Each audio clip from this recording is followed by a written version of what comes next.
2024 लोकसभा चुनाव के रिजल्ट के रुझानों ने हर किसी को चौंका कर रख दिया है। 400 पार का नारा लगाने वाली बीजेपी अकेले दम पर बहुमत लाने में नाकाम साबित हो रही है, तो पूरी एनडीए मिलकर भी बमुश्किल 300 पार पहुंच पा रही है। इन नतीजों ने अगर किसी को खुशी दी है तो वह है इंडिया गठबंधन। रुझानों के हिसाब से 225 सीटों पर अटका इंडिया गठबंधन वैसे तो बहुमत से काफी पीछे है, लेकिन कांग्रेस फिर भी सत्ता में काबिज हो सकती है। जानते हैं कि पंजा कैसे अपनी पावर दिखाए कि सत्ता का समीकरण उसके पक्ष में आ जाए, तो समझाते हैं आपको। लोकसभा की सभी 543 सीटों के रुझान सामने आ चुके हैं।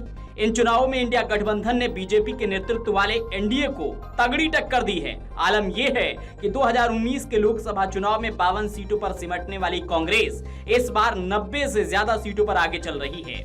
वहीं इंडिया गठबंधन करीब 235 से 40 के बीच है। अब तक के रुझानों ने बीजेपी को बुरी तरह से बेहाल कर दिया है। एनडीए करीब 290 सीटों पर आगे चल रहा है, जिनमें बीजेपी की झोली में 240 सीटें जाती हुई नजर आ रही हैं। इसका मतलब यह है कि पीएम मोदी के चेहरे पर चुनाव लड़ने वाली बीजेपी इस बार अपने दम पर बहुमत भी हासिल नहीं कर पाएगी। ऐसे में सरकार चलाने के लिए उसे अपने सहयोगी दलों के रहमो करम पर निर्भर रहना होगा।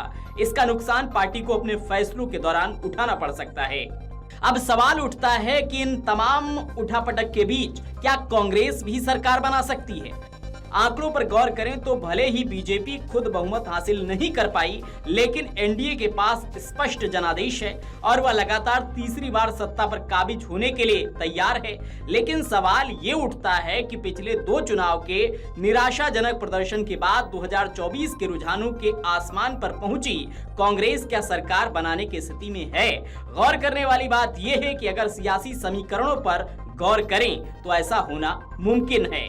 केंद्र में सरकार बनाने के लिए कांग्रेस को 272 सीटों की जरूरत होगी, जबकि रुझान के हिसाब से वह 225 सीटों पर आगे चल रही है। करीब 235 सीटें मिलती हुई दिखाई दे रही हैं। इसका मतलब यह है कि कांग्रेस को सरकार बनाने के लिए 47 सीटों की और जरूरत होगी। तो आइए आपको बताते हैं इन 47 सीटों की कमी आखिर कांग्रेस की कैसे पूरी हो सकती है। तो सबसे पहले तो राहुल गांधी के नेतृत्व में कांग्रेस को अन्य राजनीतिक दलों और निर्दलियों की ओर रुख करना होगा, जो करीब 20 सीटों पर आगे चल रहे हैं। इसके बाद कांग्रेस महाराष्ट्र में शिवसेना शिंदे गुट 7 और एनसीपी अजित पवार 1 को मनाने में कामयाब हो जाती है तो उसे 8 सीटें और मिल जाएंगी। इस तरह कांग्रेस को 28 सीटें मिल सकती हैं, लेकिन अब भी उसे बहुमत के लिए 19 सीटों की जरूरत होगी। अब कांग्रेस अगर बिहार में नीतीश कुमार को अपने पाले में ले आए और उसे 15 सीटें मिल जाएं, क्योंकि जेडीयू रुझानों में इतनी ही सीटों पर आगे चल रही है।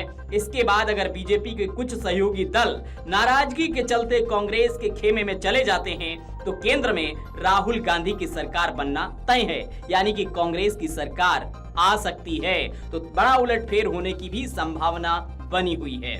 वीडियो डेस्क अमरउजाला.com। अगर आप ये वीडियो YouTube पर देख रहे हैं तो हमारे चैनल को सब्सक्राइब करें और बेल आइकन को दबाना ना भूलें। अगर आप Facebook पर ये वीडियो देख रहे हैं तो हमारे पेज को लाइक करें।